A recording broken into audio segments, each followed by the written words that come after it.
Now have 7 p.m. It's March 4th. This is the Charter Township of Orion Planning Commission meeting. It is our regular meeting, and you are at 2323 Joslyn Road. Can I have a roll call, please? Reynolds? Here. Gross? Here.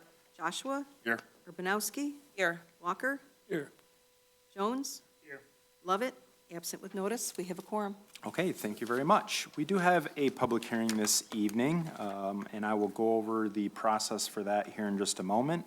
The public hearing is at 7:05 for PC 26-12, which is Towns at Forest Glen Conditional Rezone of request of 6 parcels located at 3315 South Baldwin Road, parcels 0929126008, 3351 South Baldwin Road, which is the same parcel ID other than ending in 009, 3353 South Baldwin Road, parcel ID ending in 010, address 3361 South Baldwin Road, which is parcel ID ending in 060, address 3371 South Baldwin Road, parcel address ID ending in 013, 3395 South Baldwin Road, parcel ending in 014, plus a portion of the 7th parcel located at 3437 South Baldwin Road, which is parcel 0929126068, from single-family residential R2 to and restricted business RB to multifamily residential RM1 with conditions in accordance with the concept plan depicting 55 townhomes and offer of additional conditions. Talk about a mouthful. With that said, when we get to 7:05, what I will do here is adjourn our regular meeting and open the public hearing portion of our meeting this evening. The petitioner will then have an opportunity to step up to the podium, make a brief presentation. After that, we will give the opportunity for citizens to come up to the podium one trip, a limit of 3 minutes each, to have an opportunity to ask questions and comments. This is not a back and forth portion. It is purely an information gathering phase. All questions and comments should be directed solely at myself and only myself, the chair of the Planning Commission, not at the petitioner or anyone else in the room.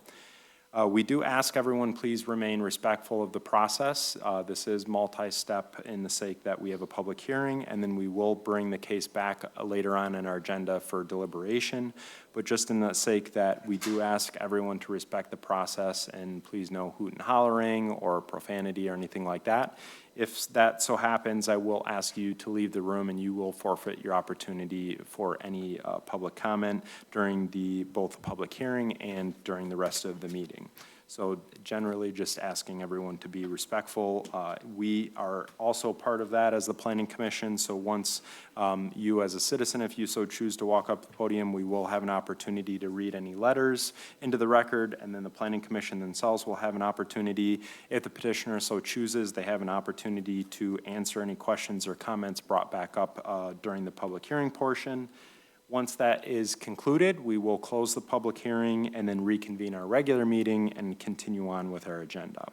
Now, since we can't proceed with the public hearing until they advertise 7:05, we will proceed with our agenda with a few items as we can get those out of the way and move our meeting along this evening.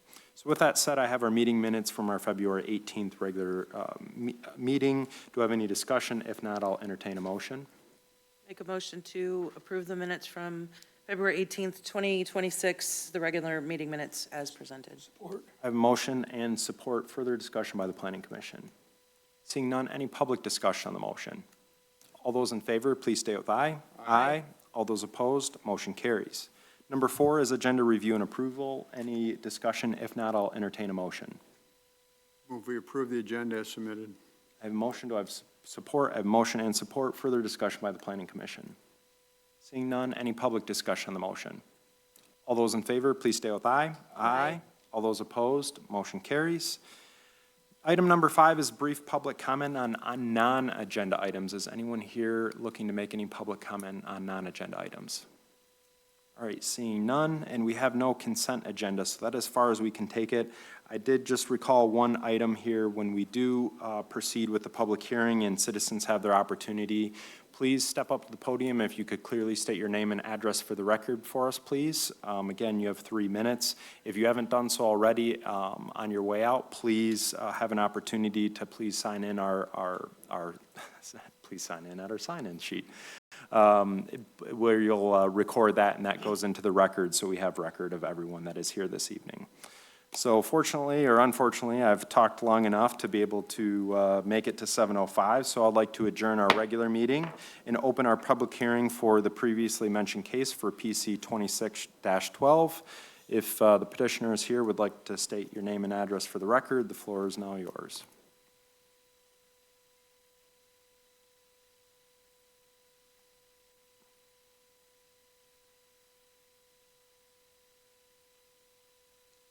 Good evening, Chairman Reynolds and Planning Commission members. My name is Brandon Guest, Director of Entitlements for MI Homes of Michigan, 40950 Woodward Avenue, Bloomfield Hills, 48304.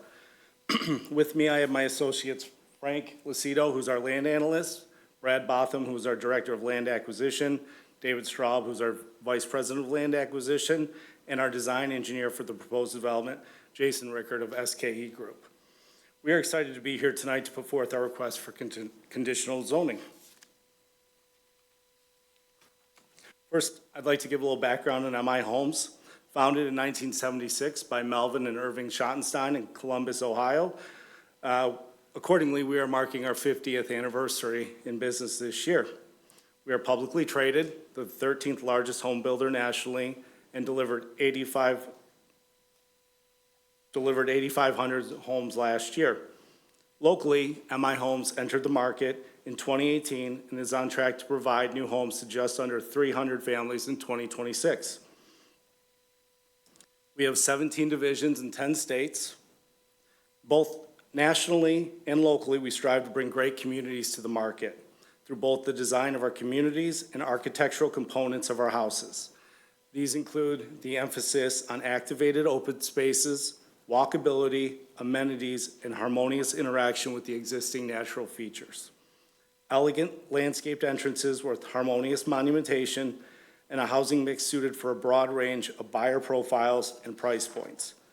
Square footages ranging from 1,500 to 2,700, and internally, we control similar and dissimilar exterior color packages to enhance the streetscape. Brought along two examples of the open space that we use to base our communities around. One is in Autumn Park. It's a townhome project in Washington, Michigan, in Washington. And then another is in Trailside Meadows, which is in White Lake. As we indicated, beautiful entryways, heavily landscaped, everything you would want in a new community. As proposed, we are looking to do townhomes on this parcel, so we wanted to give you examples of the exterior elevations that we currently have in the market. And finally, interiors. As the chair had indicated, we are here to request conditionally rezone 6 parcels and part of a 7th. To RM1. The assemblage is northeast of the Baldwin and Mabee Road intersection. As part of our conditional rezone request, we put forth 7 conditions as indicated in your packet. Number 1, the site may only be developed as townhomes. 2, limited up to 55 units. 3, to include 225 parking spaces. That would be 4 spaces per unit, 2 in the garage, 2 in the driveway, and then 5 additional guest parking spots. Regarding landscaping, all deciduous trees would be a minimum of 2.5-inch caliber. Evergreen trees would be a minimum of 8 feet tall. We would include a 5-foot trail network on top of sidewalks on both sides of the internal roadway that connect to an active, family-oriented program space. And finally, a 75-foot setback to existing residential parcels. MI Homes believes developing these parcels at townhomes allows us to design around the existing natural features found on the site, including the woodlands and the brown drain on the east side of this parcel. Again, limiting the maximum unit count to 55 allows the utilization of the multifamily zoning to save and benefit from the existing natural features, but also limiting the utilization of the RM1 zoning, which could allow for another 12 units if built out. We are putting forth a plan to include 4 parking spaces per unit, and this is 68% more than would be required under the RM zoning. We believe upsizing the deciduous and spruce trees within the community is best for our residents, our neighbors, and the township, working towards its open space and environmental goals. Walkability, interconnections, and active spaces are best design practices and also are an identified goal of Orion Township. We plan to include these features shall we be approved for our conditional rezoning. The existing R2 zoning requires a 35-foot setback, and RM1 would mandate a 10-foot green belt. We are stipulating a 75-foot setback to all existing residential neighbors on the south, on the east, and to the north. This is the concept plan that that the board had within their packet. We provided staff with another concept plan, illustrative concept plan, once we received comments back from fire and from planning. And I believe that that is also in your packet. It's just been unreviewed at this time.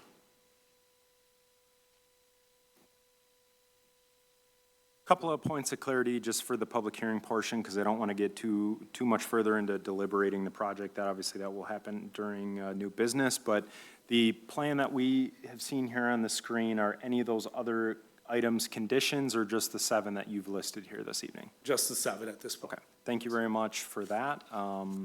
Anything else you'd like to add before we proceed with the public hearing? Not at this time. All right, well, if you could do me a favor, you could please step aside from the podium because we're going to proceed with public hearing portion. A couple of items just to give a little overview, I guess, for those in the audience and maybe not familiar with processes, but we are here this evening considering a rezone. So that is a item that will be considered by us as the Planning Commission. We are a recommending body. The Board of Trustees is the second phase of this, so strictly being here this evening is our thoughts, and then that's forwarded on to the Planning Commission, or sorry, to the Board of Trustees. The other item is even though we're seeing some items of a more realistic development or what this thing could turn into, to be clear, it is a rezone with conditions. So as the commission, I would just ground us back into, and everyone in the audience, the idea that it's the rezone from R2 and RB to RM1 with the 7 conditions that were listed here this evening. So within that framework is the grounding, if so approved or proceeded with or further to move forward with, that would become the zoning of that parcel, and then we would see the project back for a site plan, whether that be with the approved zoning or with its current underlying zoning. So just for everyone to be clear here, we're not getting into the individual questions of, I guess, every single unit, because that is not necessarily a condition of our consideration this evening. So just to be clear on that one. All right, with that said, I would like to go ahead and proceed with the citizen portion of the public hearing. So if you're here this evening and would like to offer your questions and comments, now is the time. If you could do me a favor, and if there's many of you that want to make your way up to the podium, we welcome it. If you could kind of help keep the flow moving along by stepping up, a couple at a time, or just have a small line behind, that would be greatly appreciated. So I'm going to go ahead and open up the public hearing portion for citizens. So whoever wants to kick us off, the floor is now yours. If anyone's looking to make questions or comments.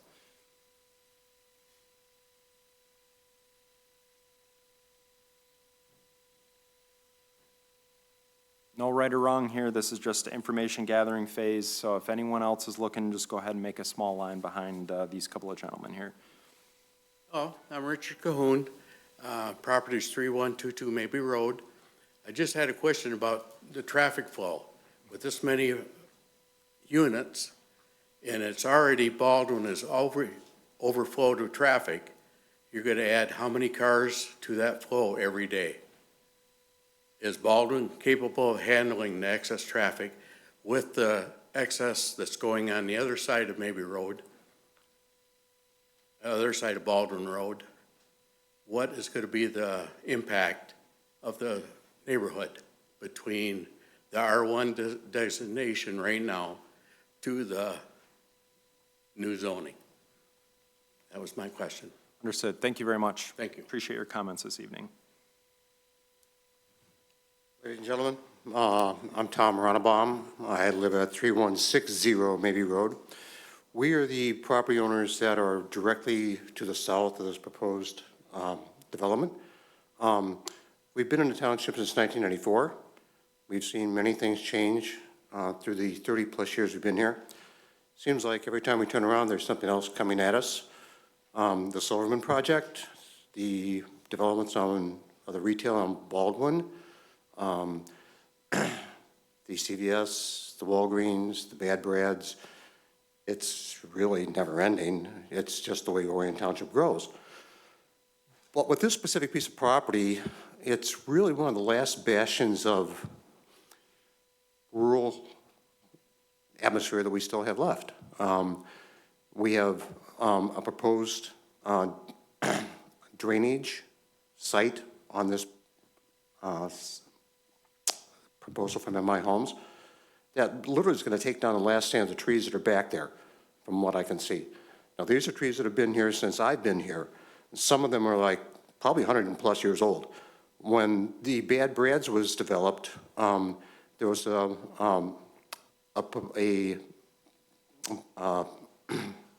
bunch of people from the Regency subdivision that got together and managed to save one of the oldest oak trees that we know that may be in Oakland County that's on that property. So I'm a little nervous about seeing this go forward. I work with a company that deals with MI Homes. I know they're a top quality organization. I work in their townhomes, their single family homes, and they're an upstanding organization, but I'm not sure if this development is right for my neighborhood. I would love to see single family home development where the parcels are and lots are larger, where we can maintain more of the rural and atmosphere and the wildlife that we have been blessed with throughout these years, because all that's going to go away. And I would love to have this considered in the rezoning respect for the property. If MI Homes would like to come in and do something other than the townhomes and develop the property with single-family homes, I'd be much more acceptable of that. I sent some correspondence to the county clerk, which I hope you received, Scott. We did receive it. Thank you. So everybody likes to say, not in my backyard, but it is my backyard. So thank you very much. Yep, thank you for your comments. And that letter will be admitted into the record and is part of our packet, so thank you. Additional comments? Good evening. My name is Jill Kettler, and I live at 3170 Maybe Road, right next door to Tom. And I am the property that has CVS on this side and Bad Brad's in my backyard as well.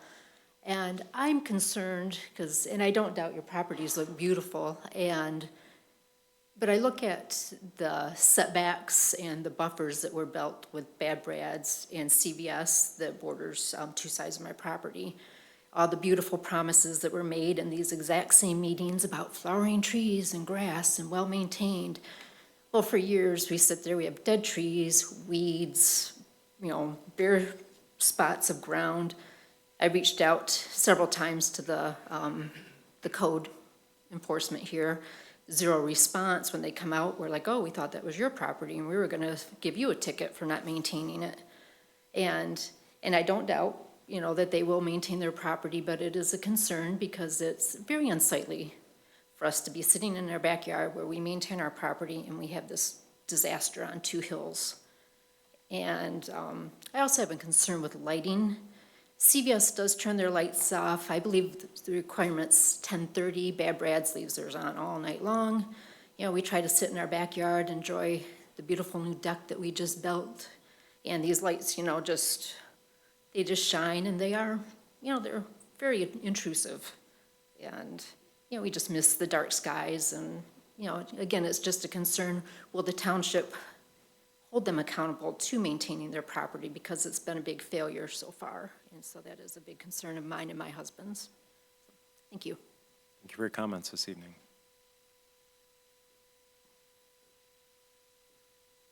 Hello, my name is Cody Puckett. I live at 3312 Ashley Drive. So my property is directly east of where this development is planned, within the neighborhood there. And I mean, I echo some of the concerns that were just listed, and so I won't list them out, verbatim. But I also just want to kind of issue a concern of this being my first property ownership. You know, I'm a little bit younger. I'm looking to start my family. I have some concerns about the effect on the property value, having not been able to build up a massive amount of equity within the home, as well as the idea of wanting to kind of start my family within this neighborhood and being unsure with it being townhomes. And I'm unsure of what the plans are for townhomes, if they are for rental or ownership, but just having a larger influx of people who are less invested in the community and not having a strong knowledge of essentially who my neighbors are, people who would have direct access to my backyard, literally my backyard. And then my only other question, which it might have been answered on the slides. I was a little bit farther in the back, so I'm not sure. Maybe I just couldn't see it properly. But essentially, my primary concern is what is happening east of that brown drain. Will there be removal of a significant amount of those trees? Again, just watching through my back window, I've been able to see various people out there marking trees. What's essentially the plan with that area? And how much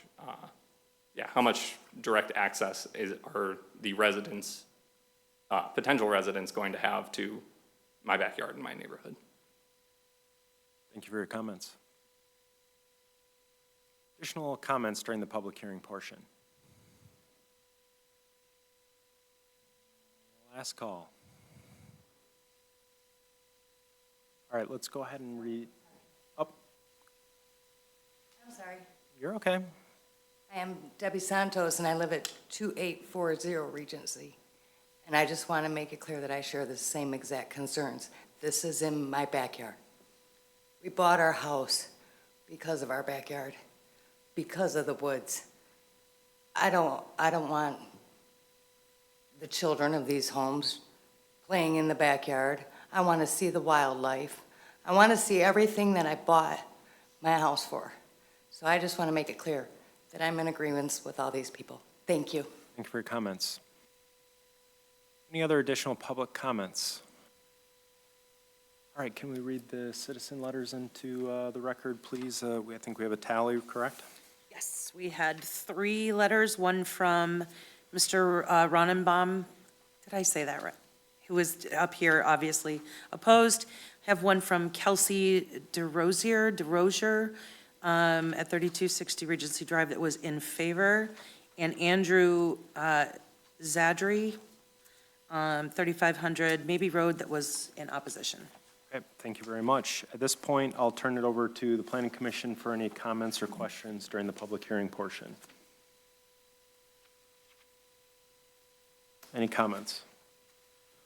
Okay, seeing none, the opportunity for the petitioner, if you'd like to step back up to the podium, and if you so choose, answer any of the questions, comments. Obviously, I'll just remind the public that this is only a rezone, so some of these questions, although very valid, are circulating around a site plan. But I think if the petitioner so chooses, can speak to some of those or speak to their intent, but keep in mind that the framework is a rezone with only those 7 conditions. So go ahead. My Homes appreciates the comments about the natural features and the existing wildlife, and that was a huge component of what went into the design of this site. We can appreciate that maybe other people have not met what they've been obligated to do, but that's exactly what we do every day. We want to be good neighbors to both the residents and be good citizens within the community.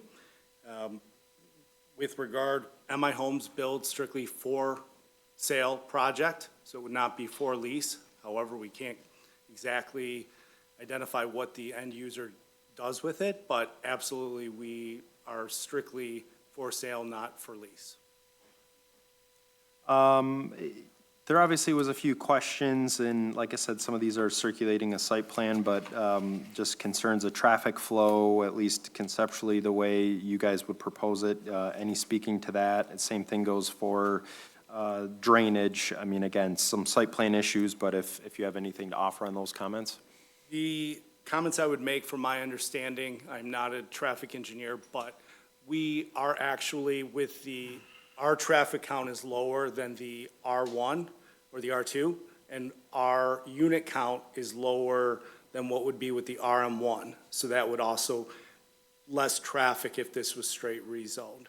With regard to the discharge, based on Oakland County's review, we would most likely discharge the stormwater from our detention facility into the drain, but that would have minimal impact, and I can't imagine that, I can tell you, we're not going to do any work east of the drain, unless it was drain improvement that were required by either the township or the county.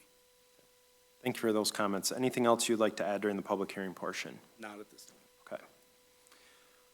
All right, at this point, I would like to close the public hearing at 7:26. For everyone who's still looking to hear from this project, don't go far, because we're going to reconvene our meeting here at 7:26 and circle right back to the same topic, so don't go too far.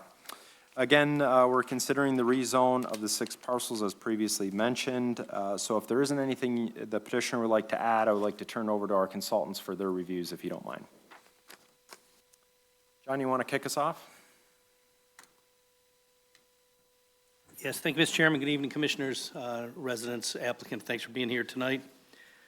Thank you for the complete overview of what you're proposing. For the chairman had given an overview of what the conditional rezoning is, and I kind of want to expand on that just for informational purposes. When a property owner requests a rezoning, the idea is that all the uses in that district could be allowed.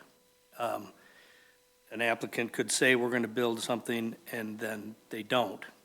That's under the typical straight rezoning. What the applicant is doing here, which is permitted by the enabling legislation, is a conditional rezoning. And what that does is allows for a comfort level from the township to say, okay, if we do rezone this to multifamily, because I know that term sometimes makes people nervous, if we do rezone this to multifamily, they have to develop it exactly with the conditions that they're attaching that to. So if the township were to rezone this to RM, and the applicant decided they wanted to sell it, or they won the Powerball ticket, they would still have to develop it the way that it was proposed. They couldn't put apartments, significant density apartments or mobile homes or anything that sometimes gets a little dense that would happen out here on Baldwin. So that's kind of the idea, is that they've submitted these conditions that we as a township, if and when it's rezoned, will attach to a site plan. And I think those are important conditions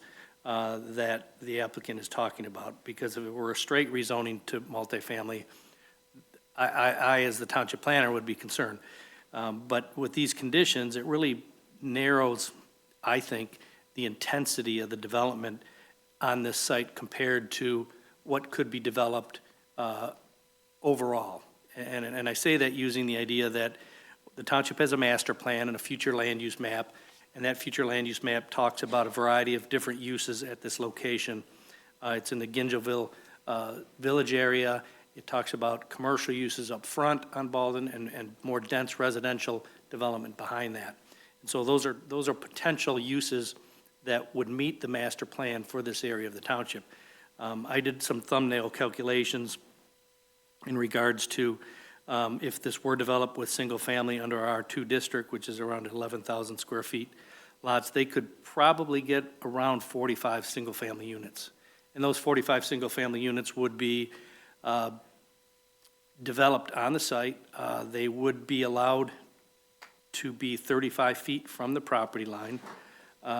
It would be, it may look even a little denser, and in regards to traffic, one of the residents had indicated, based on another calculation, these type uses would generate less traffic than if 45 single-family homes were developed on site. So taking those kind of things into consideration, which have to be part of this proposal, and then the next step, which is a much more detailed site plan process, which includes things like lighting, screening, landscaping, those things near the stormwater detention basin, those are all going to be tied into the site plan review process, and that specifically shows how this project will be kind of, would evolve. But going through the master plan for this location, the 15-minute walk neighborhood idea to get to different commercial uses, the future land use combination of the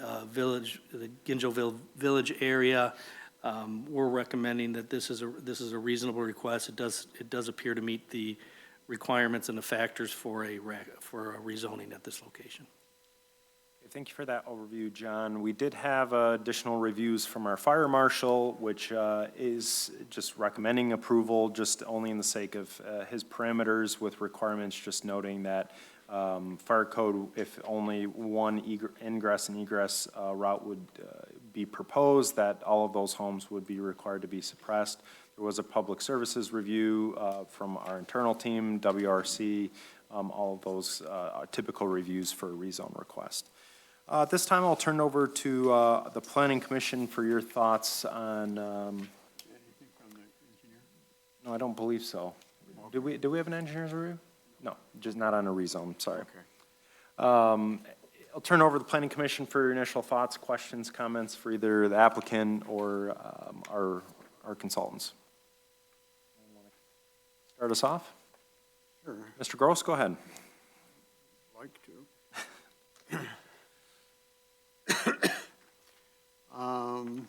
Had the opportunity to review this site on a number of occasions.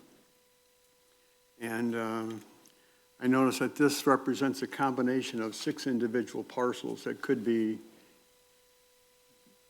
developed individually and cause some additional concerns that I would have of 6 separate individual projects. So I think it's wise to combine the property into a single development that we can control, especially with the authorization of a conditional conditions placed upon the property which are above and beyond the zoning ordinance requirements. In fact, in some cases, they're double what the ordinances would require in terms of setbacks. And as the planner indicated, that the density of this proposal is pretty much comparable to what would happen if this was to be developed as a single-family subdivision, which would, in terms of the number of units, would probably be comparable, but the amount of open space would be reduced substantially, I would think. Our master plan indicates this area as being a part of the 50-minute neighborhood, and I think this kind of falls in lines with that. It does create a walkable community to some of the other surrounding commercial uses, such as to the south and to the north. And additionally, this residential would kind of preclude any further expansion of commercial development on Baldwin Road, which I think was something we could always be confronted with. I'm leaning towards the feeling that a conditional rezoning is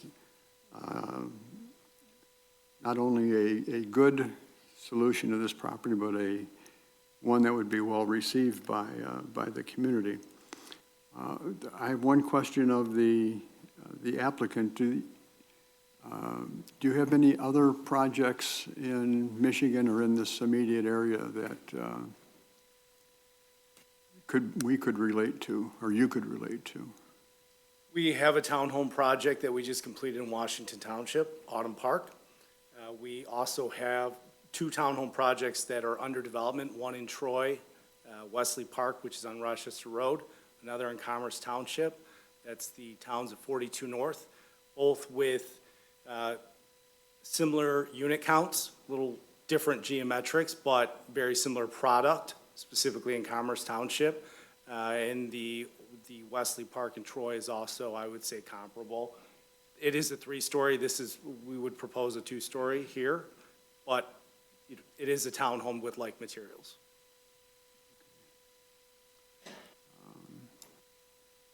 Okay, that's, I'll build upon that. I think, when we see these developments in the township, obviously, we don't take anything lightly. At this point, it's a conditional rezone or a rezone as a start, and I tend to agree. A rezone of taking a property like this and going from residential to multifamily is a scary jump, especially if you capitalize on some of the bonus factors and other components that we may have, especially in this corridor, in this district. So to have limitations on the number of units and offer some additional conditions does bring quite a bit more comfort to what is possible there, right? Meaning that we're narrowing down, and although we're looking at something that is somewhat real here this evening, it's the makings of the framework of what else could happen there. So the idea that we're looking at 55 units over, let's say, someone that wants to push, double that, right? And keeping in zoning that would be similar to what we would see in the residential zoning is favorable in my eyes. Additionally, the setbacks, I can't tell you how many times we sit up here as a commission and we see a PUD or anything and people pushing back on setbacks. So to see someone coming in and offering up the condition to increase that, although again, we're not deliberating this evening on a site plan, I will say many developments, right, come in and may not be zoned the way a developer would like to utilize them. And they come to us and they either offer a rezone to, let's say, RM, not to say they would get it on this parcel without conditions in any case, but, they may roll in with a PUD, which therefore we're looking at a plan and the parcel itself. And the difficulty is that the PUD, I wouldn't say the rules are out the window, but there's a lot of things that can be pushed and pulled on that. So it is nice to have a set of parameters to be working within, and maybe where I'm getting after is I wouldn't be surprised if a developer looked at this site and said, I want to have 20-foot setbacks, right? And that would really destroy kind of the character of the neighborhood and the surrounding area that I think is very important to us as a commission, but also to the surrounding neighbors. So those are, I think, a great starting point. I asked just as clarity, and obviously we're only considering this as the condition set forth this evening, but, if we have a plan that would be considered to be, an additional exhibit, that's always favorable to further narrow that in and can be spoken to, I think, to address a lot of the future concerns that would come forth with site plan, meaning some of the setback with the residential properties that are to the east, and to the south for that matter, the limitation of how it's currently proposed, what that would do to address those concerns, right? The additional, the conceptual layout, should I say, especially knowing that, site plan might push and pull on some things, but it looks like there's some realistic factors. So just food for thought from the applicant, but obviously it's a condition they would have to offer. I think those are kind of my beginning comments. Additional comments from the Planning Commission. I'd like to make Go ahead, Mr. Gross. an additional comment, and that is, as you indicated, we're dealing with a concept plan right now and not a final site plan. So once we receive a formal submittal of a site plan, we're going to be requiring a tree survey on the site, and if there's any major trees on the site that can be preserved, and need to adjust the plan accordingly to reflect that. I think that will be one of our major considerations during the formal site plan review. And the conditions, I think we need to stress that, you know, they're conditions that are placed upon the property so that it's not something that is going to be forgotten about. It's something that's going to be a restriction on the property based upon a review and approval by both the township and the developer. Additional comments? Mr. Chair, Yes, Mr. Walker, go ahead. when I first began to look at the plan, I said, here we go again. We're going to have to carve up these proposals. As I got through here, I've been in this township for 38 years, probably longer than most, but not all of you. I'm sad to see what we are now. But there's nothing, we can't stop progress. That's impossible. It'll be done. I don't know these people, this developer from the Man in the Moon, I've never heard their name before reviewing this project. But I'm impressed that what we would be asking them to do, they've already volunteered to do with those 7 conditions. So I hate to say I'm Mr. Tree Man around here, but if they do what they say they're going to do and save the trees, I think this is a good project.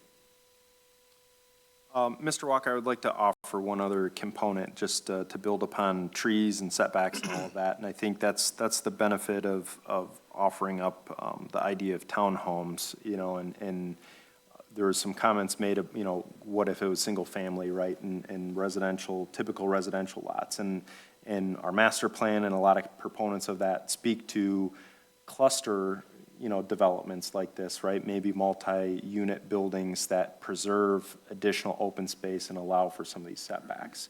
So as we've spoken to, you know, some of those ideas of having 75-foot setbacks as a condition with this rezone might not be possible if we said, you know, no to townhomes, right? Now, we're not here to say pick and choose of the conditions being offered. We're considering as it's presented. But that is one thing, you know, we've seen beneficial to preserving trees and setbacks and open space. So that was a comment I forgot to make when I was speaking, so. Additional, thank you, Mr. Walker. Additional questions, comments, thoughts? Planning Commission. Go ahead, Mr. Manowski. I don't have anything unique to add, except that it is kind of nice to see something that's clustered like this with consideration to the open space. No commercial property, so that there's, I mean, I think that would be more of a concern for, or businesses would be more of a concern for traffic, I think, than townhomes, for sure. So this kind of, in my opinion, would lessen the impact on traffic, I think. And then, you know, I don't think this is too dense, and we've been looking for, you know, someone to build different types of homes for people, you know. It's difficult to find a place for some, you know, families to move in. And it's not a 300-foot, 2-story apartment building that we've been trying to bat down quite often. So I think this is a good compromise, and I do appreciate the conditions, and I do want to just thank everyone who came to speak. We do listen, and your concerns are valid, and we're trying to balance between the two. We're residents too. Yeah, Kim, you had made a point on traffic, and just not to get into all the technical pieces, but I know we've run some traffic counts on business-related uses, right, versus residential, as it's been discussed in our master plan and those, and we've definitely noted that the possibility, right, let's say just with the bigger picture of zoning, the possibility of traffic from a business use can be significantly larger than a residential use, especially a multifamily use. Again, we're not getting into all of the traffic details right here and there, but we're just looking at this from a high-level standpoint, you know, of the potential uses themselves, and obviously the RM is one thing, but the conditions really further narrow this down to what this is going to look like. And like I said, I think that the only thing in my eyes that could really provide this a little bit more clarity is just the idea that we would look forward to seeing something like this, even if it was just a concept plan. But that isn't currently a condition, so. Additional questions, comments from the Planning Commission? Go ahead, Mr. Joshua. No, so what I would say is this. We've spent a lot of time talking about what this is not going to be, but if we really talk about what it is going to be, I want to respectfully say I heard everyone's comments. I understand everyone's concerns who have adjacent property that we're talking about rezoning. And I reflect to myself, and I say, is this a development that I would want in my backyard? The young gentleman who came up and was talking about, this is his first property. I respect that. It'd be difficult for me as well. So I'm torn.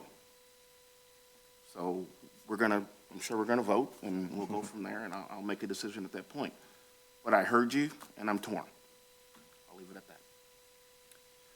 All right, with that said, again, we are a recommending body, and if someone wants to put a motion on the floor, we can obviously further deliberate. That will give the opportunity for us to further discuss, and then also when I call the vote, an opportunity for public comment, just for everyone's clarity. But is there anything else that the applicant would like to add to the discussion at this point? So I'll keep it up here at the Planning Commission. Any motions we would like to consider or further deliberate, questions, comments for our staff, public? The only thing I'd want to say, Mr. Chairman, is that this is currently zoned higher density residential, and that would allow for tomorrow for them to submit a standard site condominium or subdivision, which, as you said, would have much tighter setbacks and closer to those properties. So unfortunately, and I get it, that things are going to change. As I put in my review, I think this meets our master plan, and the change is better than I think what could be done with tomorrow with the 45 homes. Well, thank you for that. It's always useful to have that comparison and understanding, and even though the parcels being in question have not been developed to date, they could be, right? And they could be anything within that, and that's where I was speaking to traffic earlier with Kim's comments is RB zoning. You know, there's a lot of things. We just had a project that was discussing that very topic right then and there. So how much less traffic we would be generating by looking at strictly a residential use over a mix of something. Additional questions, comments? Can also further deliberate or put a motion on the table and go from there, too, if anyone's willing to make one. Mr. Chair, I'll make a motion. Go ahead, you have the floor. I would move that the Planning Commission forwards a recommendation of the Township Board, the Board of Trustees, to approve PC 2612, Towns at Forest Glen conditional rezoning request located at 3315 South Baldwin Road, being parcels 0929-126, 008, 3351 South Baldwin Road, parcel 0929-126, 009, 3353 South Baldwin Road, parcel 0929-126, 010, 3361 South Baldwin Road, parcel 0929-126, 060, 3371 South Baldwin Road, parcel 0929-126, 013, 3395 South Baldwin Road, parcel 0929-126, 014, plus a portion of a seventh parcel located at 340 3437 South Baldwin Road, being parcel 0929126068, from single-family residential R2 and restricted residential RB to multiple-family residential RM1 with conditions as proposed by the applicant. This recommendation to approve is based upon the following findings of fact: that this proposal meets the objectives of the master plan, which proposes a residential use of the property and promotes a 15-minute neighborhood concept. Number two, the existing uses of the property within the general area in the property in question says abuts single-family residential to the north, east, and to the south. Number three, the zoning of the property maintains the residential character of the area, and the property in question provides uses for conditional uses as outlined by the applicant. Number four, the suitability of the property in question, the permitted uses under the existing zoning classification indicates the use as residential. And number four, the trend of the development in the general area of the property in question, including any changes which have taken place in the zoning classification, is consistent with the intent of the 15-minute neighborhood, which is identified in the master plan. And per section 30.05, the compatibility with the policies and uses designated for the land and area in the master plan or deviation from the development is compatible with the overall development goals of the character and needs of the township, and provides for density that's consistent of 4 dwelling units per acre and is consistent with the zoning in the subject area.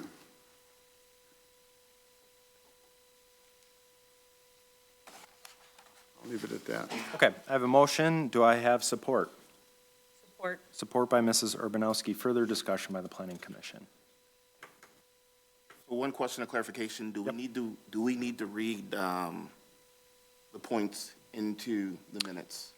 We can clarify those.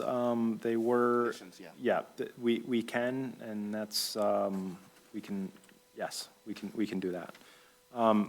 If you don't mind, will you pull up that slide for me, and it will just clarify for the sake of record, if you don't mind, the conditions that would be set forth? Just so everyone's clear. No issues with that, motion maker? No, that'd be fine. Okay.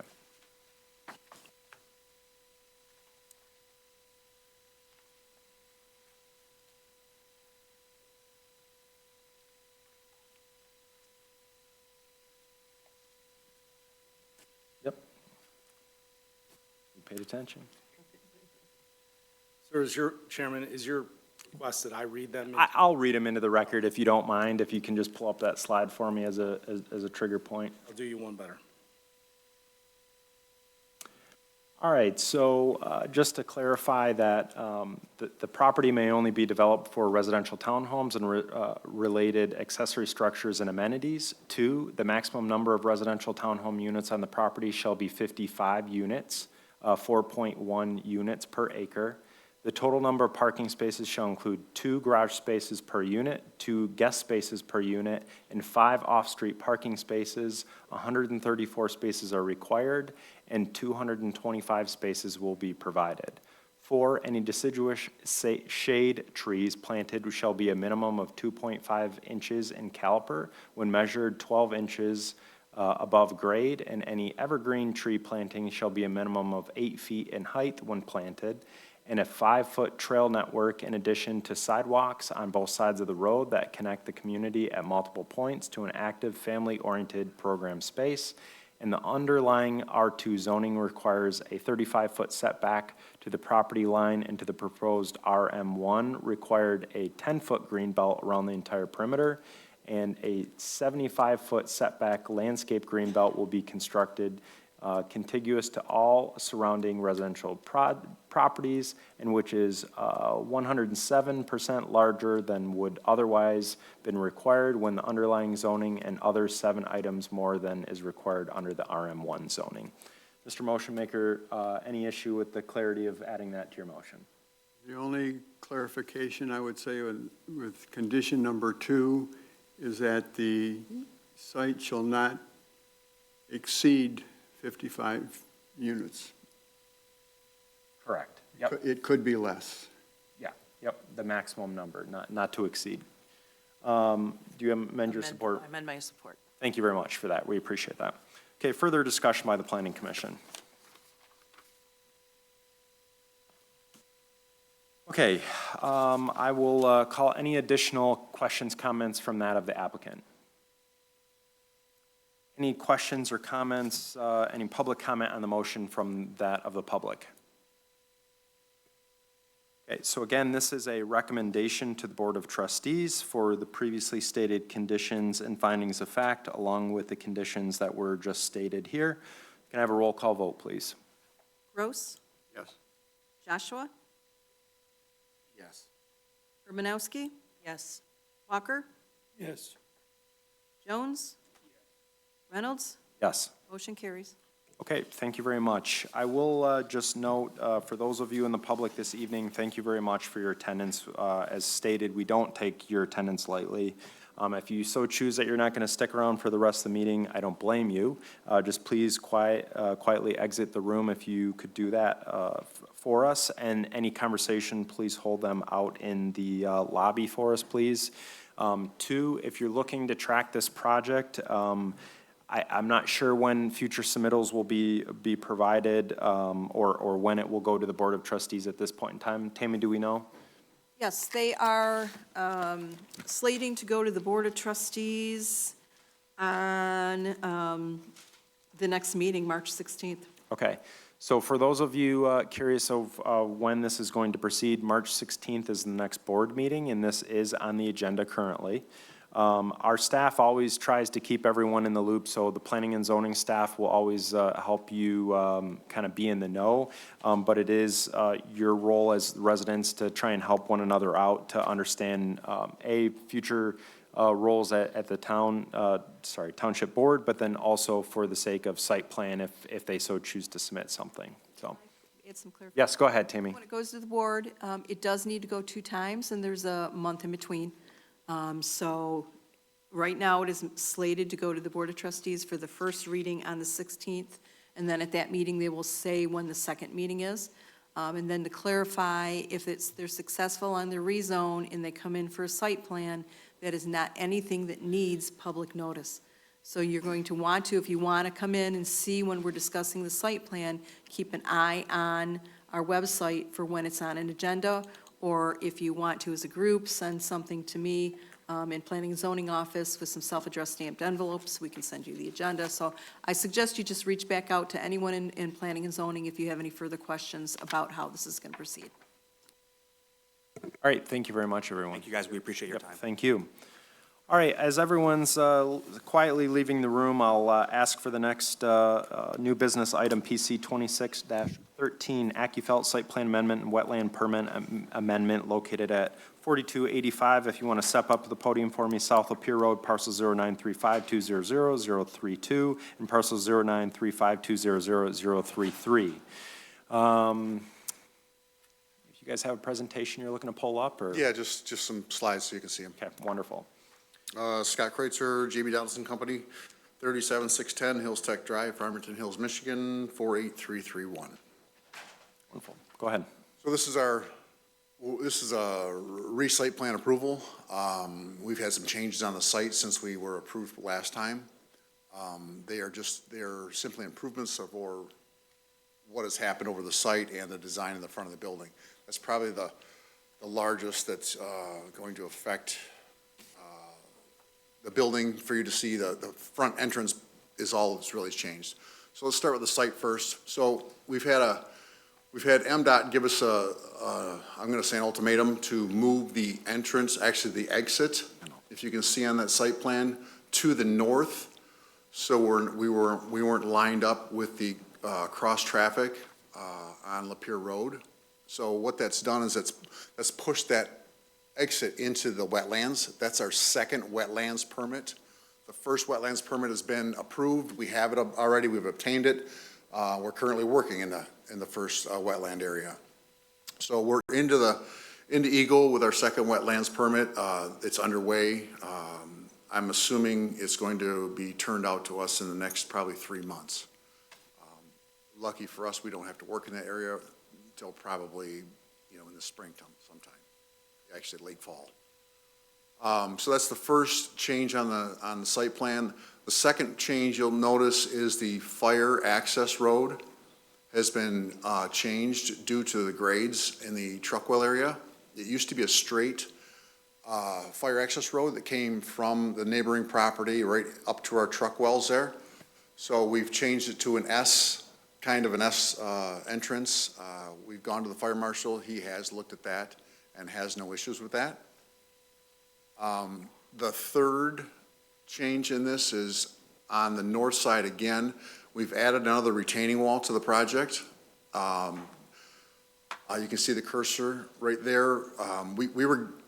Our plan was to grade down onto the northern property there.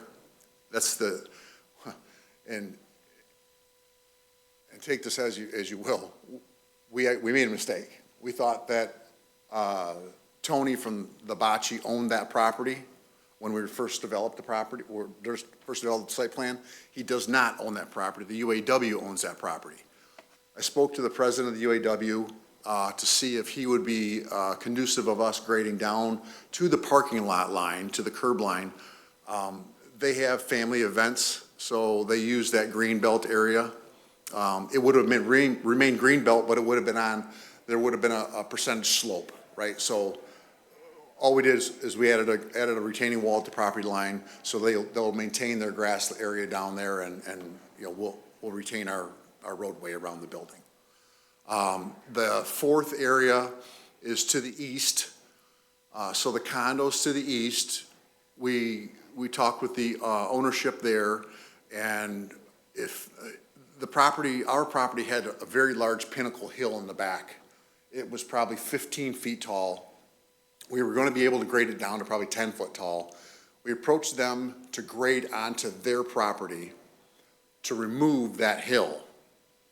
What it did is it reduced the retaining wall in the back of the property, and it allowed us to flatten that area out. It'll give them, we made a deal, so we were supposed to plant 6 to 8 foot pine trees according to the ordinance.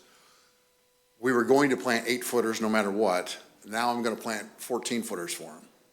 So he's going to get 14 foot pine trees all the way along the back of that as a trade-off for a grading easement onto his property, which we're really going to be in there 12 feet at the most.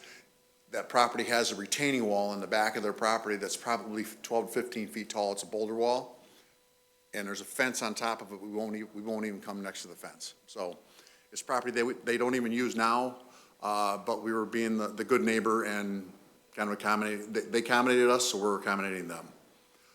The next issue is the front of the building. So if you recall, it looks very similar to what it was. The only thing that's changed is the canopy is now going to be a freestanding canopy. It's going to be on structural steel and not attached through the glazing system of the building. It's kind of a win-win for the building and us as far as maintenance goes. There's a little bit more glazing actually on the front than what the original rendering shows.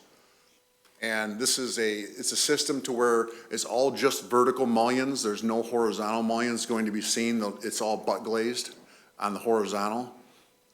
It just gives it just a slightly different look than we brought to you last time. So those are my changes. And we appreciate you seeing us again on this. We apologize for not having all of this right the very first time. But there's a lot of moving parts with this project. We appreciate it, but we won't shame you here this evening. Thanks for reappearing, so we do appreciate it. We will go through, again, this is a amendment. Just a quick point of clarity for our staff. Just depending on discussions, do we need to go all the way back through site plan, or we need to at least just amend potentially wetland, correct? So this came in with a new number, so it's not, if you're asking, do we need to rescind our prior approval? Right. The other one is approved, this is an amendment, so it has a new number. The wetland is an amendment, so as written, we have it in our suggested motion as an amendment. But you don't have to, if it's not listed, you don't have to reaffirm anything, but the Lapeer overlay design standards, because they're doing something slightly different, you need to say that you're accepting this, and that it meets, in your opinion, the design standards. Did that answer your question?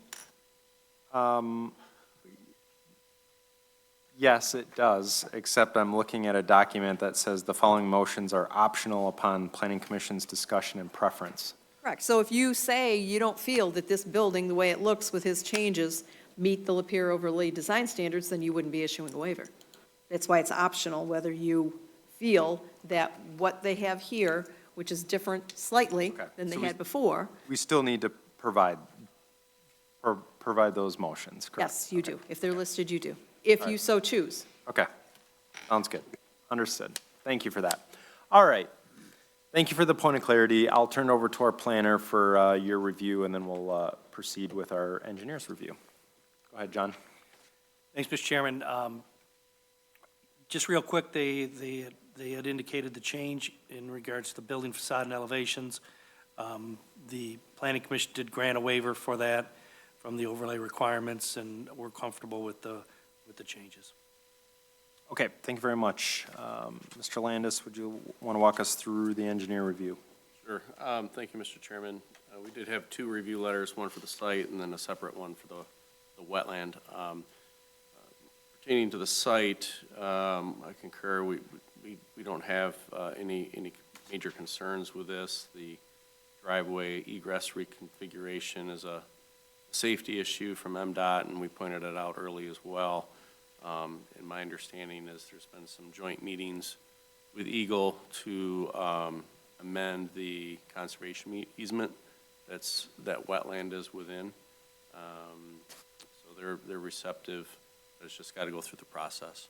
So pertaining to the site, we feel that the changes are in substantial compliance. We just had 3 items that we would ask any approval include, and that was one, that they obtain an amended wetland permit from the township, and then 2, that they take a look at the grading on the egress drive, try to keep that at 6% or less, and then 3, that they incorporate these changes into their engineering plans. Okay, thank you. And do you want to touch base on the wetland permit, or? Yes, any- sure, certainly. So our review of February 23rd was our first review of the amended wetland permit. As you may recall, the previous wetland impacts were more to the east, and as the applicant indicated, this amendment is really pertaining to the about 3-acre wetland that's adjacent to M24, between the building and M24. With that shift in the egress, they're impacting about 0.17 acres of wetland. Took a look at the wetland and believe that, in our opinion, it's also regulated by the township in addition to Eagle. I think the impacts are somewhat unavoidable, given the circumstances and the safety concerns with traffic. For those reasons, we felt that the submittal's in compliance with your ordinance. We just ask that any approval take into consideration 3 items. 1, that they include on the plan impacts to the wetland buffer. 2, that they amend the application just to correct a typo. They were calling out, I think, .017 acres instead of .17 acres, just a typo there. And then we would defer to you as to if you felt any on-site mitigation would be required as a result of these impacts. Okay, thank you very much. We did have a review from the fire marshal without additional comments. Same goes for public services and WRC. So with that, I'll turn it over to the planning commission for your thoughts on the amendment before us. In my eyes, seems fairly straightforward. The architectural changes to the facade, to me, is kind of getting into the details, means and methods. I think the Lapeer overlay design standards are still met here. Wetland permit, obviously, you know, always prefer there to be the least amount of impact, but sometimes, obviously, MDOT can change that or impact those things. So, additionally, no major concerns with the site plan, even all of the kind of workings that typically occur even with the engineering phase seem to be all in our favor and for the favor of the community. So no major concerns on my side. Additional comments, questions, concerns from the Planning Commission? Chairman, I move that the Planning Commission recommends approval of the wetland permit amendment for PC 2613. The Aquafelt site plan amendment located at 4285 South Lapeer Road, being parcel 0935, 200, 032, and 033, referencing the plans, date stamped and received February the 9th, 2026, based upon the following findings of fact, that the use is not likely and will not impair or destroy a wetland. There are no feasible or prudent alternatives to the proposed action. This approval is consistent with the public interest in light of the stated purposes of the Wetlands Protection Ordinance. And number four, this is the result of requirements placed upon the property by Michigan Department of Transportation.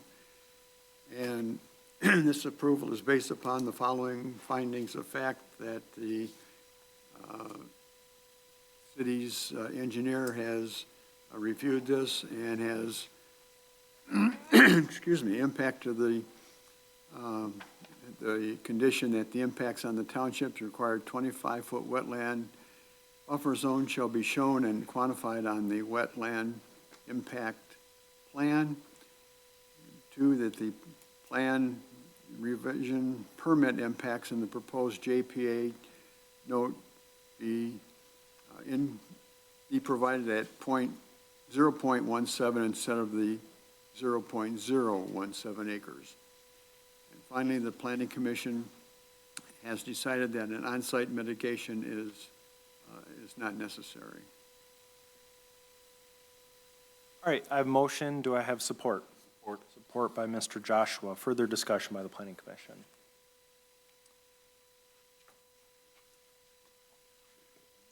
Go ahead, Ms. Curling. I believe the motion maker said a recommendation. Correct. Recommends approval. Right, and we're not a recommending body. That's how our motion is written, just for clarity, but we can Oh, yeah, you're right, it's written that way, but blame me. that is incorrect, because we're not. move to approve. Mr. Motion Maker, is that Yes. clarification item? All right, Mr. Joshua, same thing, and obviously, just for clarity, with the condition of meeting the conditions set forth by the engineer's review, right, okay. All right. See, we do read our packets. It was a test, so it was a test on a test. All right, so there's a motion to approve the wetland request. Additional comments from Planning Commission? Any questions, comments? About that of the public, including that of the applicant. All right, roll call vote, please. Walker? Yes. Joshua? Yes. Gross? Yes. Jones? Yes. Urbanowski? Yes. Reynolds? Yes. Motion carries. All right, that leads us to a couple additional items to consider, the Lapeer overlay design standards, and then also for the site plan. Someone want to make a motion? We can further deliberate.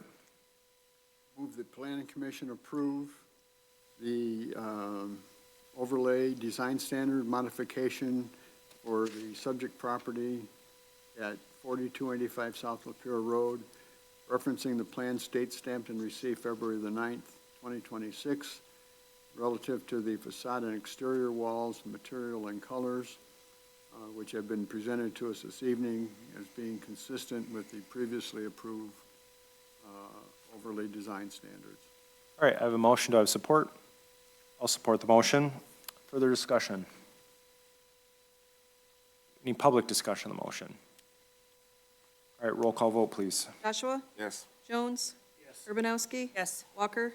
Yes. Gross? Yes. Reynolds? Yes. Motion carries. Okay, that leads us to site plan. If further questions, otherwise we can deliberate on a motion if someone's willing to make one. Right along and Go ahead, Mr. Gross. move that the planning commission approves a site plan approval amendment for the property located at 4285 South Lapeer Road. Since the modifications are minor relative to the previously approved site plan and has been reviewed by the township planner and the township engineer and the fire marshal's review, and any unresolved issues are attached to this as a condition of the amendment. Okay, I have a motion. Do I have support? Support by Mr. Joshua. So again, motion to approve the amendment with condition of addressing open comments, which I believe are just strictly engineering at this point, correct? So I think our good friend John didn't have any major comments, right? Lucky you this evening. All right, further discussion by the planning commission. Any of that of the public or the applicant? All right, roll call vote, please. Lovett? I'm sorry, he's absent. Jones? Yes. Joshua? Yes. Urbanowski? Yes. Walker? Yes. Gross? Yes. Reynolds? Yes. Motion carries. Okay, thank you very much. That concludes your case this evening, so. We're not going to see you again, are we? Yeah, don't screw up another time. That's kind of what we're hearing. Not on this one. Okay, sounds good. Thank you all. All right, thank you. All right, that leads us to our next item of unfinished business, which is PC 25-27, Eastport Village West Wetland Permit and Final Plan Unit Development Plan located at 571 South Lapeer Road, parcel 0911-427-004, 0911-427-006, 0911-427-007, and 545 South Broadway Street, parcel 0911-427-016, and 0911-427-017. Applicant is present. You want to step up to the podium and give us an overview of your request, and we can proceed with the agenda from there.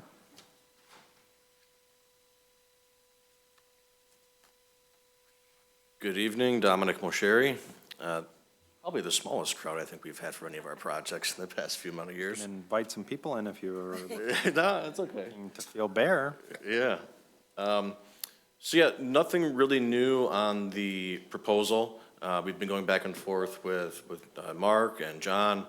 I think I can answer most of the questions on Mr. Enyos's review, and Steve can answer some of them on Mark's review. This is the updated color rendering of the site. Some kind of at your discretion for Q&A, just more so informal, and I'm here for you. We appreciate the support. If you have no additional comments, we can go into the reviews and dig in from there and further deliberate. Want to go over anything before we start? Okay. All right, John, you want to kick us off? Yes, thank you, Mr. Chairman, and thank you for pronouncing my name correctly in Greece. That's how they pronounce it. It's Enyos, so I was surprised to hear that. I don't hear that very often, because I don't go to Greece very often, if ever. Because you're here. Because I'm here, exactly. Yes, thank you. We've been working with the applicant, as you know, over the course of the last several months, and I just really want to thank them for, it's rare, at least for my experience, to have a nice partnership on a project, starting with a variety of issues, variety of concerns. The residents who are here in the initial rezoning, you've addressed their concerns in regards to the recognizable benefits with the drainage issues to the south, so I think the residents will really appreciate that. to correct some of the drainage issues out there. I changed up my review a little bit because it's kind of evolved, and so I've added, and the review has read for things that they've already addressed in the past. They did a nice job in providing a checklist of what they addressed on my first and second reviews. This is the final review. There are some things that, like, I wouldn't call them ticky-tack, but they are important for the final site plan review in regards to building heights being provided, wetland approval, the landscape waivers, they're noted, lighting waiver. One of the bigger issues was I wasn't able to look at setbacks, and I'm confident that you meet those and they're not a major issue, but for the commercial. So if you can kind of clarify or maybe expand on the commercial use and how the ownership of that commercial use, whether it's going to be condoized or split off, or how that's all going to work, that would allow the next phase of this review to look at the setbacks. But again, I do think they meet those. The development agreement, read through that. That's pretty straightforward. The attorney will have to take a look at that, of course. There's some signage questions that I had, whether the old nursery sign will be totally replaced or just reskinned. If it's just staying there, it can be legally non-conforming if it's just going to be reskinned. If it's a brand-new sign, you'll have to make that conforming. And then there's some waiver requirements for the type of lighting. But overall, I think most, if not all of these, can be handled administratively, and appreciate the applicant listening to planning commissioners and residents' concerns. All right, thank you very much for your overview. Mr. Landis, do you want to walk us through engineering reviews? Sure. Thank you, Mr. Chairman. Our letter of February 19th was our second review of the final PUD, and I do appreciate the applicant working with us. They did a nice job addressing all of our initial concerns with this plan. The only outstanding item we had was relative to the wetland permit. That being said, keep in mind that this is a project that is also in the village, so our review was limited to those items that we were assigned through the intergovernmental agreement. Water and sewer are the responsibility of the village, as well as the ultimate stormwater outlet. So having said that, we feel that the final PUD is in substantial compliance, providing they obtain a wetland permit and proceed through engineering. Okay, thank you very much. We did have a review from the fire marshal, who generally speaking is recommending approval, but he is noting, asking for some reconsideration of the ingress egress for more space for the apparatus. There was a review from Public Services with no additional comments. So with that, I'll turn it over to the Planning Commission for their initial thoughts. Who wants to kick us off?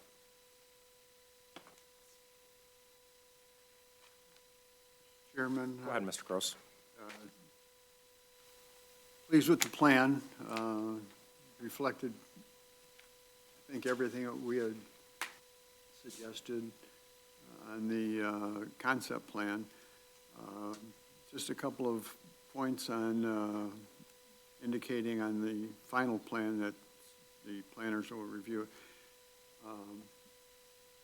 There are some units that are 1.5 story and some are 2-story. They could be identified on the plans, which are the 1.5. I think the 1.5 story are in the village. Or are they? Yes, so the shorter 1.5 stories are on the north side and the south side to create visual break, rather than having the 2 stories on the neighboring property owner's eyesight. So the 2-story will be in the center of the. Correct. Okay. There's a cut sheet of it right there. Okay.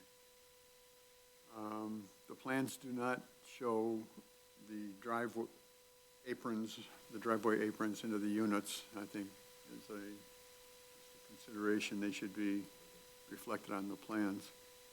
And I believe, if I if everybody was in accord, that the garage access to units 49 through 55, which are the ones on the south entrance, the access is off of the south drive and not off of the main drive that comes into the units, correct? Correct. The main drive entrance is clear. Correct.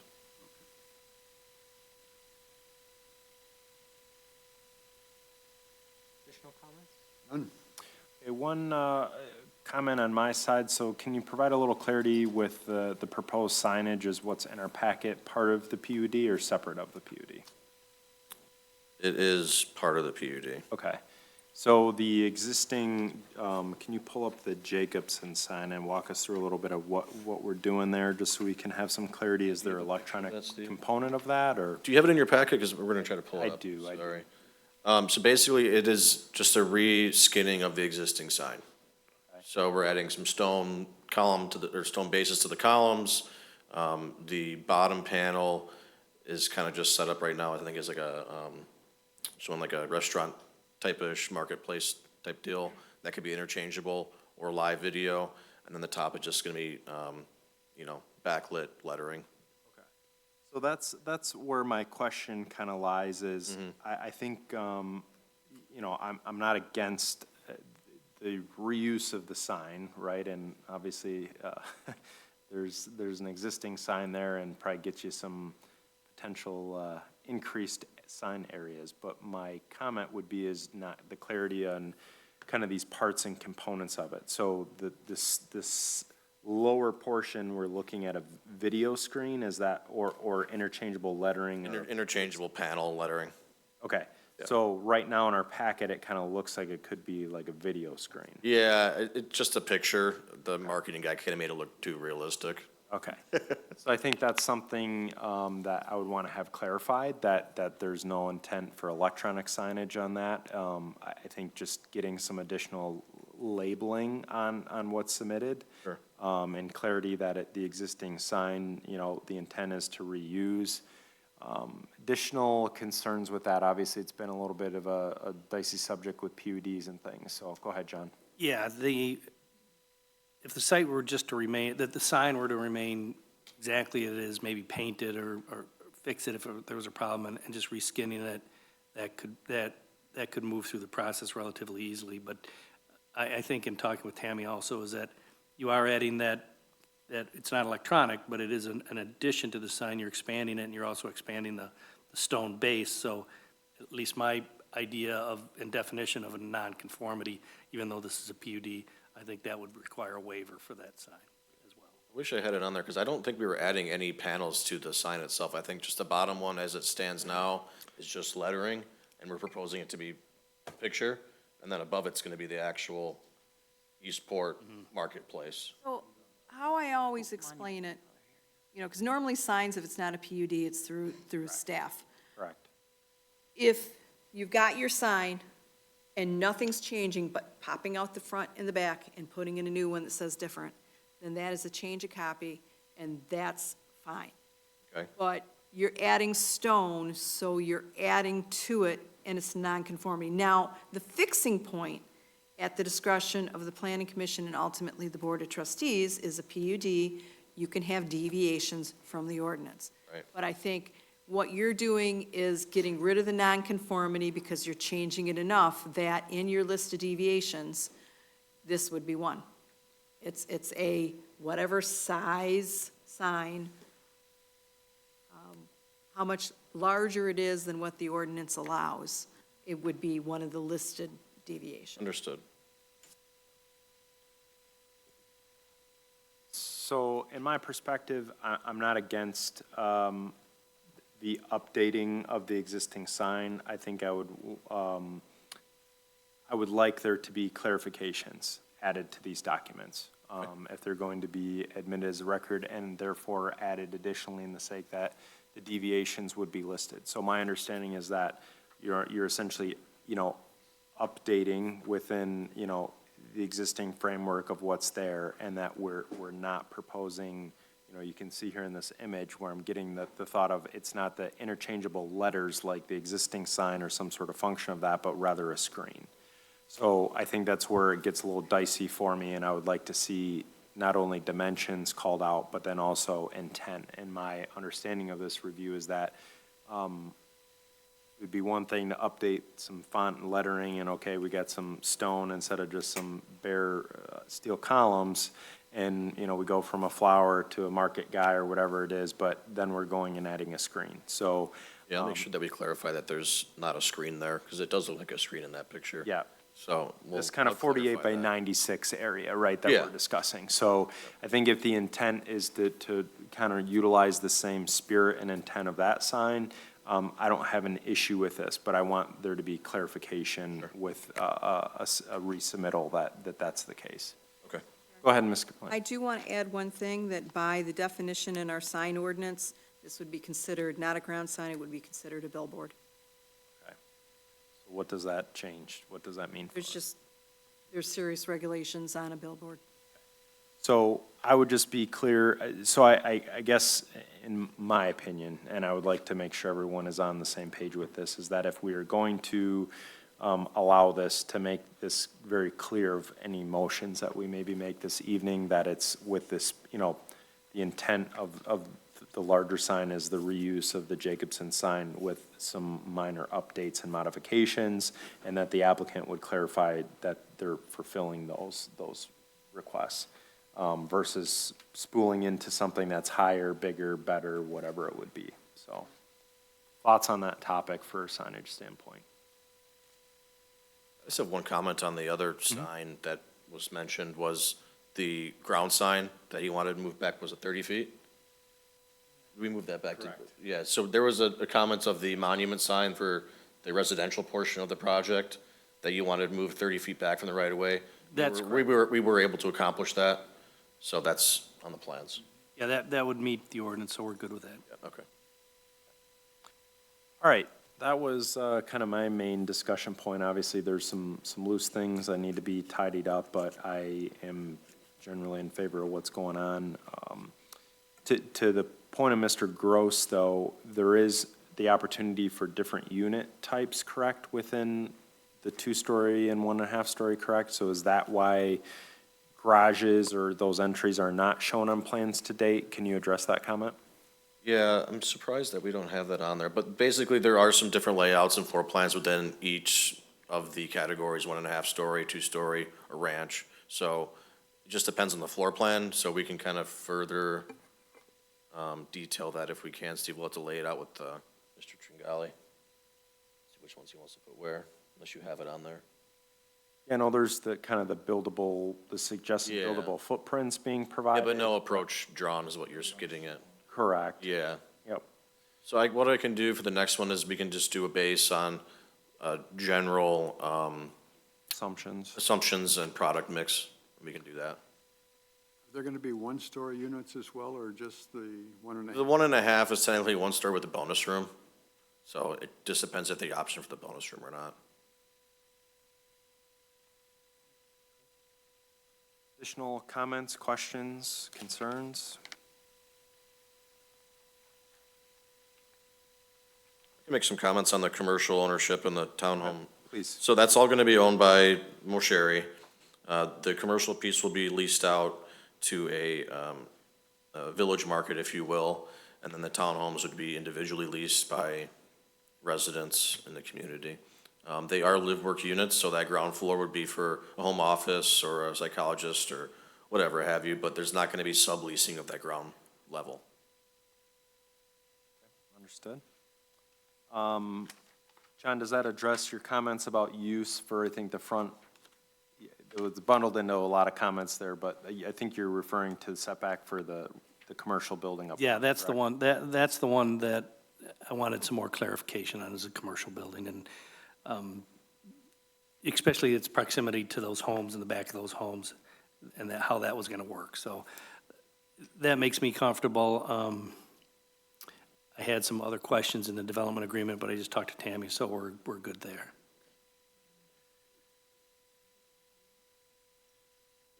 Do that again?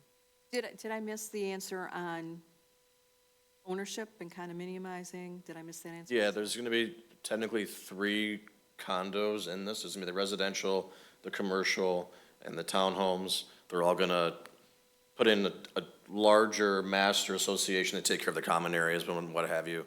So it's all going to be weighted out accordingly to And product the type. commercial is site condo or true condo? So Site land condo. with it? Okay, so it's going to be basically creating units with the building and associated land. Correct. That's correct, right? Yeah. Want to So- confirm it. We're not seeing where those condominium lines are. What we can do is, I thought that we had that laid out in the exhibit for the draft PUD agreement, but if not, we can put some lines on there. And Because then you Notate get that. into, we've run into this before, that then Sure. you're creating a parcel. Right. And then those parcels don't have green belts. right, So it gets deeper as we're working into that within the PUD agreement, where you have to have a list of all deviations from ordinance standards. You know, when we see those lines, it's more and more deviations from, you know, because our ordinance says every parcel shall have a green belt around the entire perimeter. And usually the planning commission is giving on considering that their lines of ownership, and, you know, you've got a parking lot that it's shared parking, you know, so you're not going to truly have that green belt. But with this plan not showing where those lines are, is the planning commission comfortable with saying, we will accept those deviations, if it. even though you don't know that they're not shown? Right. I'm happy to, sorry, go ahead. Go ahead, please. If you're familiar with what we did for Lavender Ridge, how we had it all colorized for the different associations, you remember that? I can do that for this as well. However, we don't have it here today, so if you can trust it, we'll provide it to the Board of Trustees, we can do so. My personal take is a lot of the legalities in the condo doc conversation we usually don't get into. So I know there's some things that yourself, Tammy, and the rest of our staff and our consultants that I'm pretty confident that you guys will come up with, be able to review what's proposed, and if it was a concern, bring it back to us. I don't have any immediate concern with the idea that the master agreement, right, is the framework of the approval of this PUD, and that therefore there's 3 components to that. And because of that, you know, you're gonna have those deviations obviously created. That, at least from my view, I don't know if anyone else has any additional, you know, proponent, but any concerns with that, I guess, would be my question. Not as long as it's covered in a motion. Okay. Ta-da. Powers in the motion. Okay. I had one other, and I'm trying to remember what it was, it's gone. Normally, when we walk out of the planning commission with a recommendation, you're immediately to the board of trustees with the exact same plan that the planning commission saw. So is the planning commission, if they're so deciding to have a recommendation to approve, even if it was a recommendation to deny, it needs to be incorporated within the motion whether this plan is the one going to the board. Because keep in mind that this is the plan. I know a lot of communities have, you know, the PUD final plan and then a second final plan, and, I mean, this is the plan. Correct. And you will go to the board of trustees with this plan, unless the motion says modify the plan, have it re-reviewed by the consultants before you proceed to the board. So planning commission needs to decide which direction that's going. Couple questions to that. So when you refer to this plan, we have no intention of changing the plan as a whole, but if we're gonna add the driveway approaches and maybe some notations and the condo lines, is that gonna be okay to do so for the board of trustees, or are we changing something? That would be That's changing why something. she's turning it over to us. Yeah. Planning Commission. Yeah. I'll speak and then let everyone else kind of weigh in. I feel confident in our staff and our processes that those minor points of clarification, one way or the other, if we either say they're a condition and they be addressed after the Board of Trustees, I'm okay with that. Or if the applicant so chooses to address the comments similarly to what they've been doing. You know, they received comments, you know, I think you guys revised and resubmitted to add some points of clarification. So I'm good either way, as long as the motion is obviously conditional on those confirming they're addressed. And again, we can put a motion on that if there's a point of concern by one of the consultants or our staff, that they just kick it back to us as a fail-safe. That's another way we can do it. So, you know, don't be afraid of a motion. If someone's, you know, looking to make one or wants to make one, we'll buff and polish it a little bit. But I think there's a way in my eyes to address this. And to me, I'm more of a empower the applicant and let us not be the hang-up. So whether that happens after the Board of Trustees or before, I'm good either way, as long as those comments get addressed. Thoughts, comments, concerns on that topic, I guess, from the Planning Commission? I don't think they're that significant enough for them to come back to us for review. Yep. I think they're minor changes or amendments, at least in terms of the plan. The condominium documents, of course, that's beyond our expertise. Mm-hmm. Okay. All right, well, maybe we start biting this off in a couple of pieces, since we got more than one condition to consider. So we do have a wetlands permit request, if we want to start with that one. Anyone want to make a motion, and we can discuss and deliberate from there?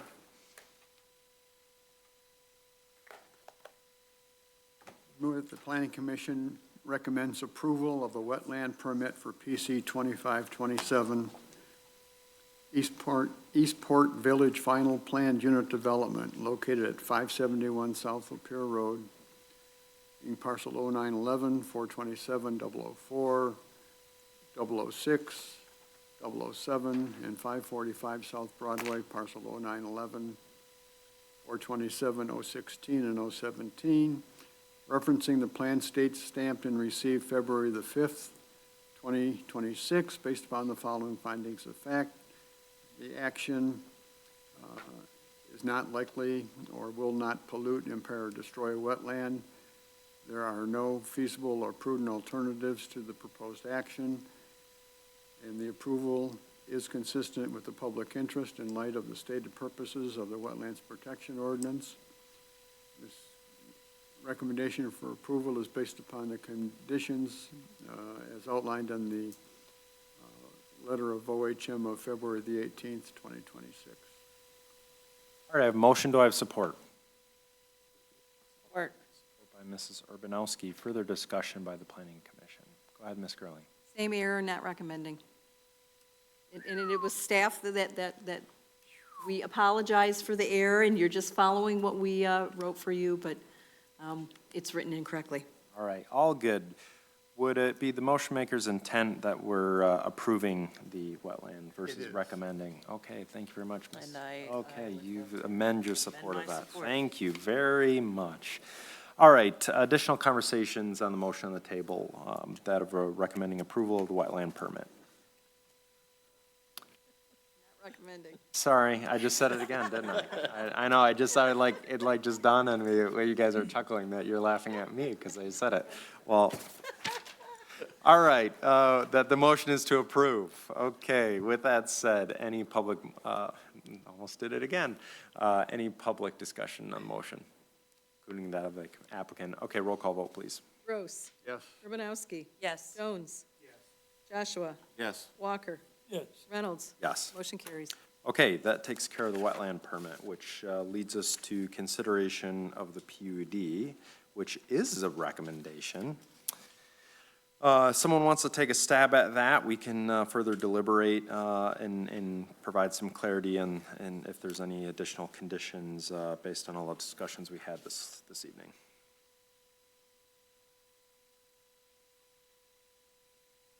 I'll move. Okay, go ahead. Go ahead, Mr. Gross. Move that the Planning Commission forwards a recommendation to the Board of Trustees to approve PC 2527 Eastport Village Final planned unit development plan to rezone the property from general business GP and single-family residential R3 to planned unit development PUD located at 571 South Lapeer Road, in parcels 09, 11, 427, 004, 006, 007, and 547 South Broadway, Broadway Street, parcel 0911, 427, 016, and 017. Referencing the plan's date stamped February the 5th, 2026. Plan to approve, this recommendation to approve is based upon the following findings of fact, that the final plan that has been submitted takes into account previously recommendations to the applicant and to the township board relative to the individual compliance with the PUD concept, that the plan is compatible with the adjacent uses and fits within the confines of the master plan. The impact on traffic has been evaluated relative to the existing traffic signal on Lapeer Road. The natural environment has been adequately protected, and this is in compliance with the applicable PUD regulations and with the findings of the master plan.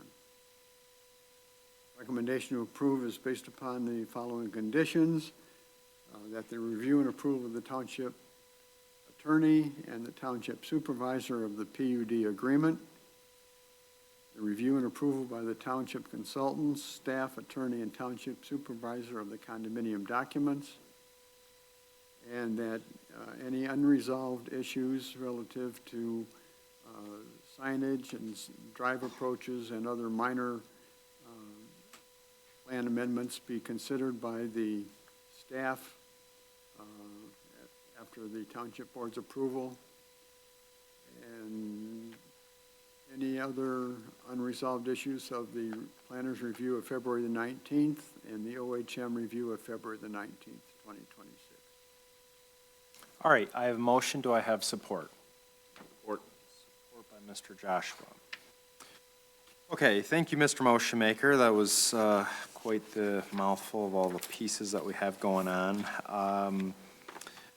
I would offer just a couple of points of clarification, and you did mention all of these in your motion, but just want to clarify intent.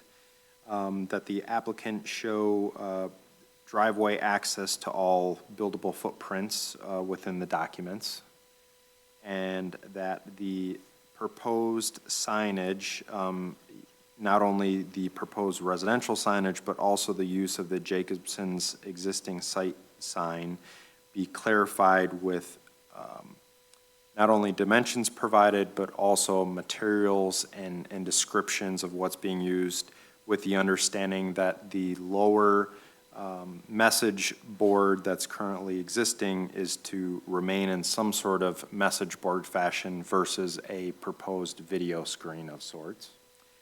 And that clarification be provided in the condominium docs, that for divisions of each separate entity and their associated deviations be provided within the condominium docs. Is that your intent?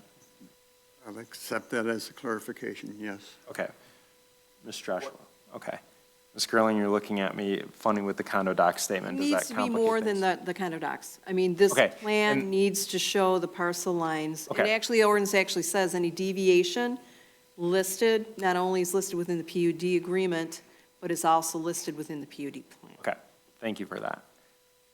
So I would recommend that we add that as a condition, not only to elaborate on the condo docs, but also add that layer of information to the plans itself. So the actual separations between each entity, and then also the deviations that therefore are created by those on all those. And that furthermore, that be reviewed by our township staff and our consultants for their review and approval. Would you accept that amendment? Of course. Do you ever say no? Yes, once in a while. Mr. Joshua? Okay, thank you. All right, does that bring us into better liking?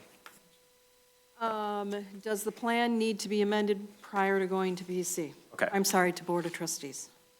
Oh, I think you said something. We had spoke to that, but it wasn't in the motion. There is not a requirement for these minor modifications to be made prior to a submission to the Board of Trustees, but it is the understanding that either at some point a revision would occur and that would be submitted to the township for review and confirmation that those changes have been made. Correct, Mr. Motion Maker? Correct. Okay, Mr. Joshua, do you support? Okay. One more. This was not in there. We've been working on the intergovernmental agreement, and everybody agreed to it. The applicant, the township, the village, however, part of that is an approved plan. Yes. So we don't have that completely executed by all parties, because you have to have the chicken before the egg or the egg before the chicken, and so the plan. Thank you. I had a little note that said village on here, and I forgot to make a comment on that. So are you, just for the sake, this recommendation of approval is conditional upon the counter approval from the Village of Lake Orion? All parties to the agreement, All parties to the agreement. executing, and then recording of the document. That is exactly what he was going to say. That's funny. That's, I think, I saw it written down over here. Mr. Joshua, isn't that exactly what you're going to? I was thinking the exact same That's thing. funny. It's weird how that happens. I don't know. It's like we're in sync here. All right, perfect. Any other comments? I'm not looking at I have a anyone question on the specific, just say what? If we do decide to submit Yes. auxiliary information, say for example the changes, the meeting is slated for the 16th of March. What would be the deadline for those supplementary items? Yesterday. Yeah, Okay, it's. so sounds like we won't be able to make them on time, but we will. We prefer the way that it's going, which is the plan that was discussed by the planning Fine. commission is what the board sees. And then what they see is the motion, which will have all these things saying, okay, they're going to do this, they're going to do this, they need to do this. They don't need to see it unless there's something that they're disagreeing with. So I Okay. think this is the best route. Fantastic. I'm feeling fairly confident that the framework is here. We're not making major modifications to the site. It's clarification items, and like I said initially, I'm all for empowering the applicant to move through the process and not let our processes, further complicate things within reason, so. Okay, additional discussion by the planning commission. Anything from our staff? Okay, wow, doing good over there. All right, any public discussion on the motion, including that of the applicant? Right now. Okay, roll call vote, please, again, for the recommendation to approve the PUD in front of us this evening. There's the findings of fact and then also the number of conditions being provided. Roll call vote, please. Yes. Yes. Yes. Yes. Yes. Thank you Thank very you. much. Have a good night. Thank you. Appreciate your time this evening. Appreciate it. All right, number 9 is public comments. Seeing everyone walking towards the door, not towards the podium, I'm going to take that as there are none. Communications, we have none. Planner report and education, we have none. Committee reports, we have none. Future public hearings, we have none. Chairman comments, I have none. Mr. Joshua, do you have any comments? All set. Mr. Walker, do you have any comments? No, sir. Mr. Urbanowski? I have none. Mr. Gross? Okay. There's a long pause there. Mr. Jones, how was your longest meeting to date? Okay, good answer. All right. Oh, God. We need to add 16 Tammy's comments. That's fine, though. We can add it. Go ahead. In front of you is an invitation by our neighbor Auburn Hills to attend a training on Open Meetings Act and Robert's Rules, free of charge and pizza provided. So I do need a tally of those that are interested in going by March 16th, please. I don't really want to have to seek everyone out. When we're done with the meeting, if you know concretely who have no interest, come over and let me know so I don't nag you. If you know you are interested, let me know, and those that I've not heard of by the 13th, that we will be contacting you. Duly noted. Thank you very much. All right, I now have 8:54. I'd make a motion to adjourn. Do I have support? Support. Do I have support? Further discussion on the motion? Any public discussion on the motion?